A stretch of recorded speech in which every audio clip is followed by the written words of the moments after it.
नहीं, इस गति को तेज करने की ज़रूरत है।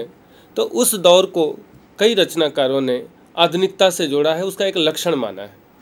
आधुनिकता की प्रक्रिया में स्वचेतना की बड़ी भूमिका होती है, और ख़ास तौर से जिस प्रयोगवादी दौर की या तार सप्तक के समय की हम बात कर रहे हैं 1943 की, उसकी पृष्ठभूमि में एक ओर मनोविश्लेषण संबंधी अध्ययन है, तो दूसरी ओर सामाजिक आर्थिक विकास क्रम का विश्लेषण भी हो रहा है, जिसे हम मार्क्सवाद के नाम से भी जानते हैं। और साथ ही तीसरी ओर द्वितीय विश्व युद्ध से उपजा निरर्थकता बोध भी अपनी भूमिका निभा रहा है। ये तीनों मिलकर पूरे कविता के माहौल को एक नया आयाम देते हैं। इसी नए आयाम में तार सप्तक के कवि सामने आते हैं। तार सप्तक के कवि के रूप में हम 7 कवियों को देखते हैं। गजानन माधव मुक्तिबोध, नेमी चंद्र जैन, भारत भूषण अग्रवाल, प्रभाकर माचवे, गिरजा कुमार माथुर, रामविलास शर्मा और अज्ञे। इन 7 कवियों को जोड़कर इनके संकलन करने का और संपादन का काम अज्ञे ने किया था।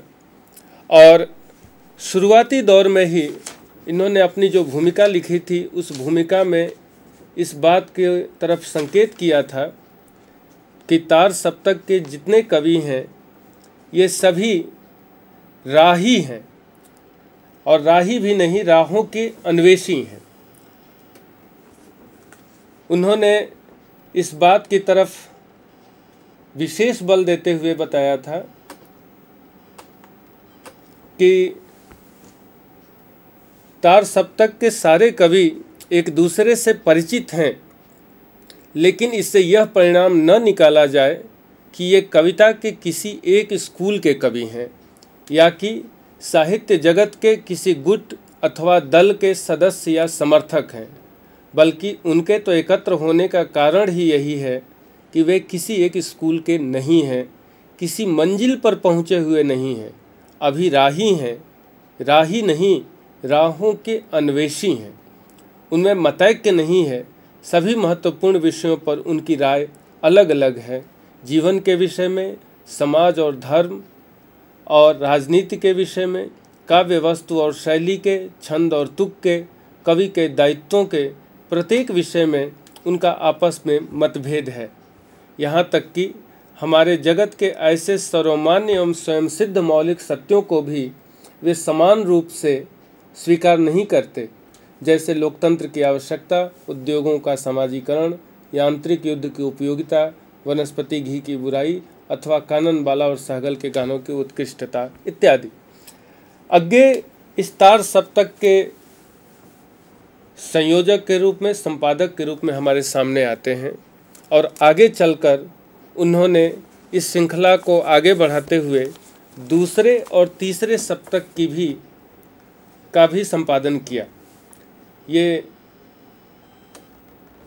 दूसरा और तीसरा सप्तक जो क्रमशः 1951 ईस्वी में और 1959 ईस्वी में प्रकाशित हुआ। तार सप्तक के कवियों की जो अभी हम बात कर रहे थे, हम सबको पता है कि ज़्यादातर कवि मार्क्सवाद के समर्थक थे। वे किसी खास वाद से अपने आप को नहीं जोड़ते हैं। जहाँ तक अभी दिखाया गया कि अज्ञे ने खुद कहा है कि वे किसी मंजिल पर पहुँचे हुए नहीं हैं, अभी राही हैं, और राही ही नहीं, राहों के अन्वेषी हैं। एक और रोचक बात है कि तार सप्तक के जो भी कवि हैं वे प्रगतिवाद, प्रयोगवाद और नई कविता तीनों से जुड़ते हैं।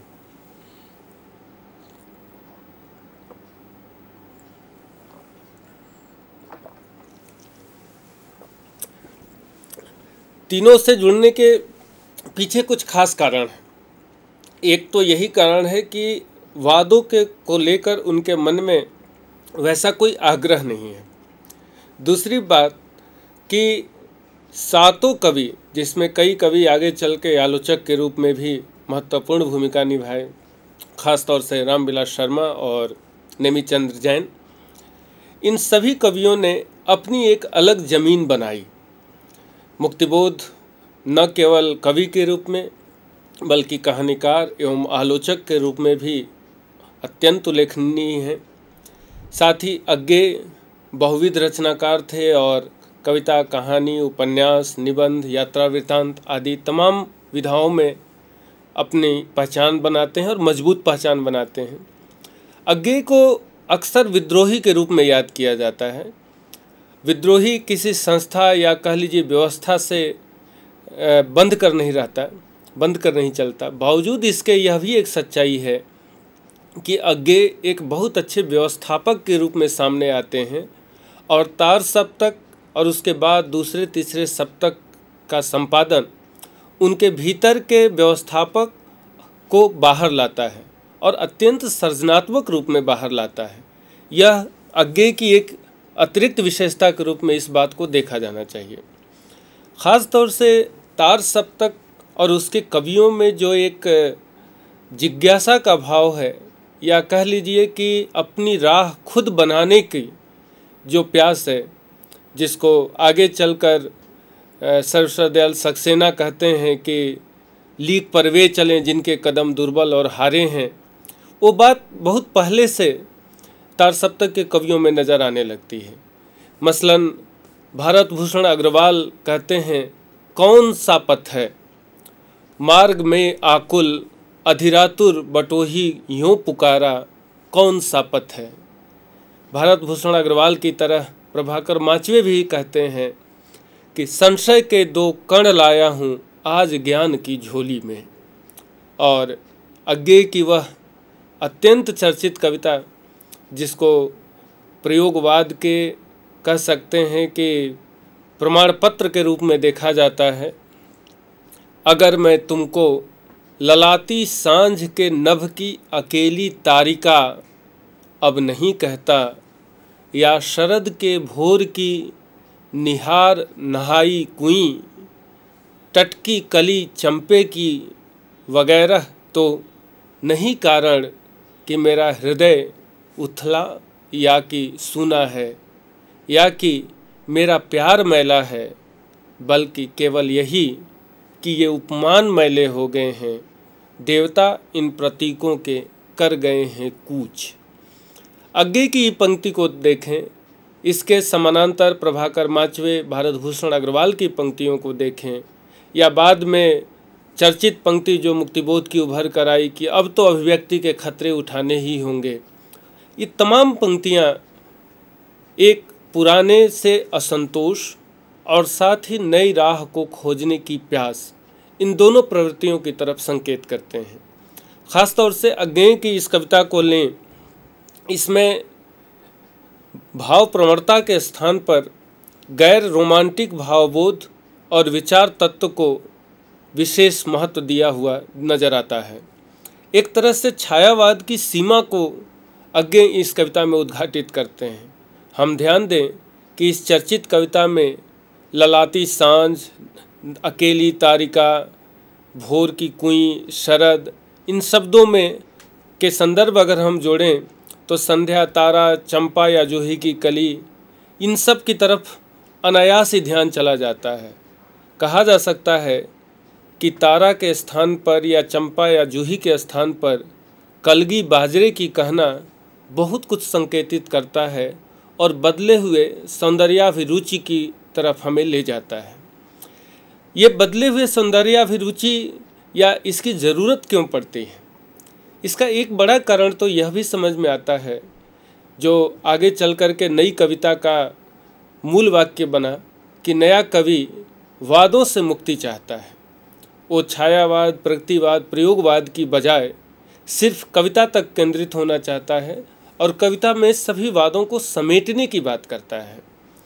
प्रयोगवाद के कवि प्रयोगवादी न कहने के बावजूद एक तरह से इस नई राह की तलाश करते नजर आते हैं। अज्ञेय 1943 में तार सप्तक की भूमिका में लिखते हैं कि संग्रहित कवि सभी ऐसे होंगे जो कविता को प्रयोग का विषय मानते हैं, जो यह दावा नहीं करते कि काव्य का सत्य उन्होंने पा लिया है, केवल अन्वेषी ही अपने को मानते हैं। इसके पहले सत्य को पाने का दावा और सत्य को अन्वेषी मानना, दोनों में एक बड़ा फर्क है। अन्वेषी हमेशा राह की तलाश कर रहा होता है, उसके लिए कविता साधन या वह प्रयोग साधन बन जाता है, उस कहाँ पहुँचेगा यह तय नहीं होता है। जबकि जो सत्य पा लेते हैं वो पहले से ही अपना लक्ष्य निर्धारित कर चुके होते हैं। इसकी तरफ कविता के प्रकाशन के संदर्भ में आगे एक चुटीली टिप्पणी भी करते हैं कि इधर कविता प्रायः चारों ओर बड़े बड़े बड़े हाशिए देकर सुंदर सजावट के साथ छपती रही है।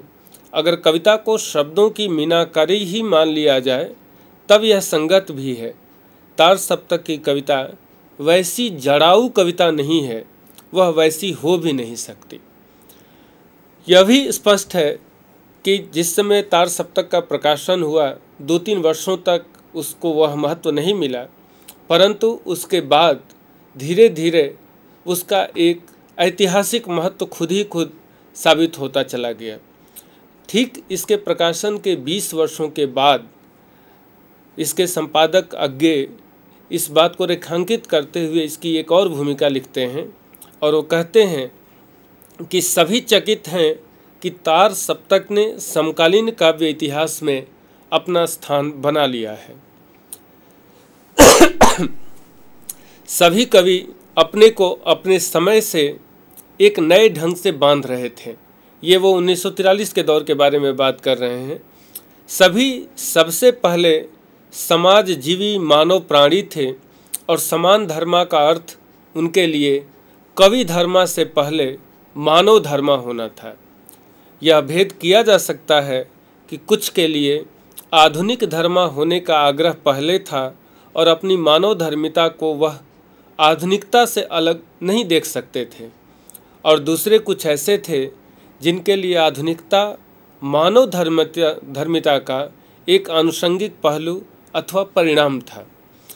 तार सप्तक की दूसरी भूमिका में अग्गे इस बात को रेखांकित करते हैं। अग्गे इस पूरे आयोजन के केंद्रीय व्यक्तित्व के रूप में सामने आते हैं। उनके व्यक्तित्व की कुछ विशेषताएं प्रयोगवाद और तार सप्तक के कह सकते हैं कि पृष्ठभूमि में रहती हैं, और कुछ इसको लेकर तार सप्तक को जो विवाद भी हुए, इन तमाम विवादों को हम परे हटा करके भी कहें तो ये मानने में कोई दो राय नहीं है कि अग्गे प्रयोगवाद के केंद्रीय व्यक्तित्व हैं। कारण यह है कि अग्गे मानवीय व्यक्तित्व और उसकी सृजनात्मकता को लेकर बहुत सचेत हैं।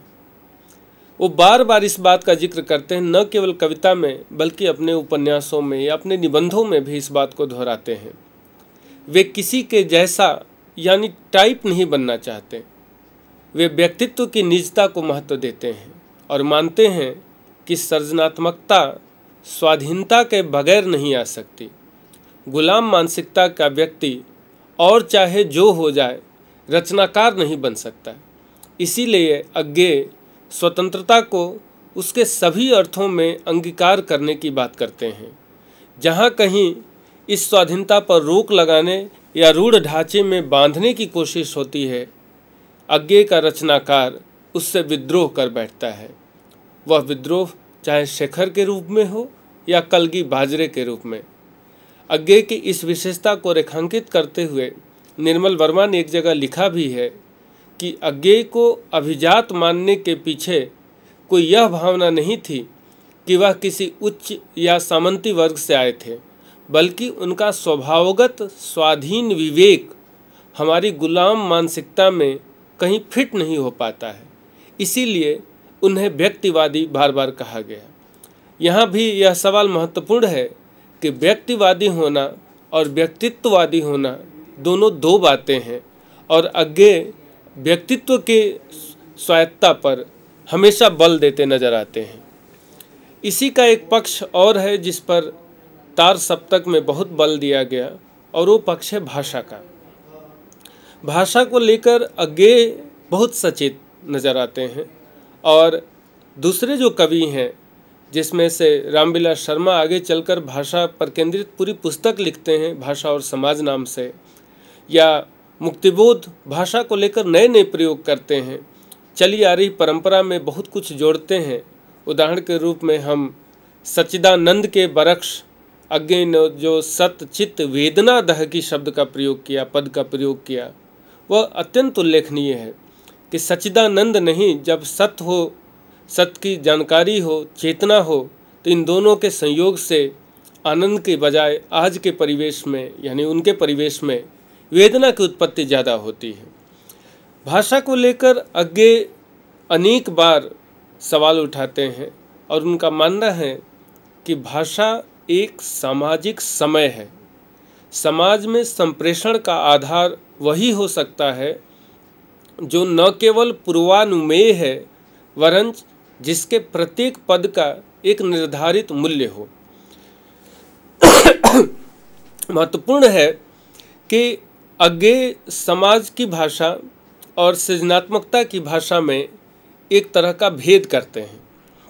उस समाज की भाषा को पूर्वानुमेय कहते हैं, उसका एक मूल्य निर्धारित करते हैं, और साथ ही कहते हैं कि इस अर्थ में भाषा एक और अनेक को परस्पर एक दूसरे को बांधती है, जैसे कि वह शब्द व्यवहार को समय से बांधती है।